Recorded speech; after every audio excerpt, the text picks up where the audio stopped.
नमस्कार, आप देखना शुरू कर चुके हैं लाइव सिटीज को। मेरा नाम अभिषेक है। बिहार में शिक्षकों के वेतन भुगतान को लेकर शिक्षा मंत्री ने सख्त निर्देश दिए हैं। आपको बता दें कि बिहार के शिक्षा मंत्री मिथिलेश तिवारी ने बड़ा आदेश दिया है। शिक्षकों के ट्रांसफर पोस्टिंग के साथ साथ शिक्षकों के वेतन भुगतान को लेकर भी बड़ा आदेश दिया गया है। आपको बता दें कि शिक्षा मंत्री ने साफ साफ कहा है कि शिक्षकों का लंबित भुगतान रखने वाले अधिकारियों पर कार्रवाई की जाएगी। शिक्षकों के वेतन भुगतान नहीं होने पर और जो लंबित भुगतान रखते हैं, जो अधिकारी हैं, उन पर कठोर से कठोर कार्रवाई करने का निर्देश दिया गया है।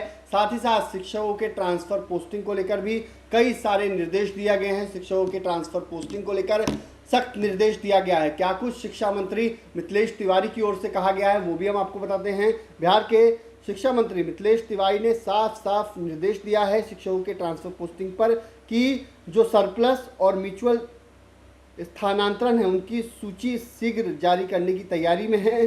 उन्होंने बताया कि सरप्लस के 73,000 आवेदनों में से 37,000 शिक्षकों को उनको पहले से 5वें विकल्प तक में ही मनपसंद विद्यालय मिल जाएंगे। इसमें बड़ी संख्या में महिलाएं हैं। शिक्षकों की चॉइस फिलिंग के लिए अधिकतम 30 दिनों के विकल्प दिए गए हैं। उन्होंने स्पष्ट किया है कि पहले भी कहा गया था शिक्षकों के द्वारा विकल्पों में शामिल विद्यालयों में ही उनका स्थानांतरण किया जाएगा। दोहराया कि स्थानांतरण की पूरी प्रक्रिया ऐच्छिक है। बिहार राज्य शिक्षक स्थानांतरण नियमावली 2026 के तहत स्थानांतरण की प्रक्रिया पूरी तरह से पारदर्शी है और इसके ऑनलाइन तरीके से संचालित की जा रही है। इसका उद्देश्य शिक्षक हित में सरल निष्पक्ष तरीके से स्थानांतरण करना है।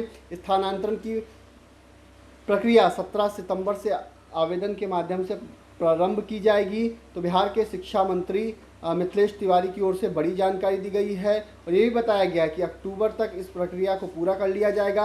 और ये भी कहा गया है शिक्षा मंत्री की ओर से कि जो शिक्षकों के ट्रांसफ़र पोस्टिंग हैं वो जल्द से जल्द किए जाएंगे, क्योंकि शिक्षकों बच्चों को स्कूलों में बेहतर शिक्षा व्यवस्था मिल सके। इसी को लेकर 5 अगस्त तक आवेदन जो लोगों ने नहीं किया है वो इस चरण में आवेदन कर सकते हैं।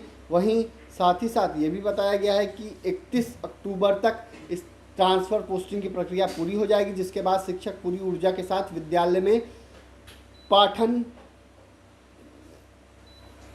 पाठन पर ध्यान केंद्रित कर सकेंगे। वहीं उन्होंने ये भी बताया है कि जो कंप्यूटर टीचर हैं, लाइब्रेरियन की बहाली भी जल्द की जाएगी। साथ ही साथ शिक्षकों के बकाया वेतन भुगतान मामले को अनावश्यक रूप से लंबित रखने वाले अधिकारियों के खिलाफ कठोर कार्रवाई की जाएगी। उन्होंने स्पष्ट कहा कि शिक्षकों के हितों में जुड़े मामलों में अनावश्यक देरी को विभाग गंभीरता से ले रहा है। जिम्मेदार अधिकारियों की जवाबदेही तय की जा रही है। विभाग की प्राथमिकता शिक्षकों के हित की रक्षा के साथ साथ भर्ती, ट्रांसफ़र पोस्टिंग को प्रक्रिया को पारदर्शी समयबद्ध तरीके से करना है। तो शिक्षकों की ट्रांसफ़र पोस्टिंग को लेकर बिहार के शिक्षा मंत्री मिथिलेश तिवारी ने सख्त निर्देश दिए हैं।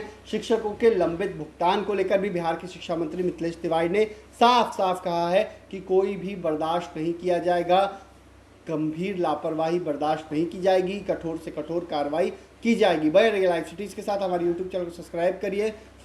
धन्यवाद।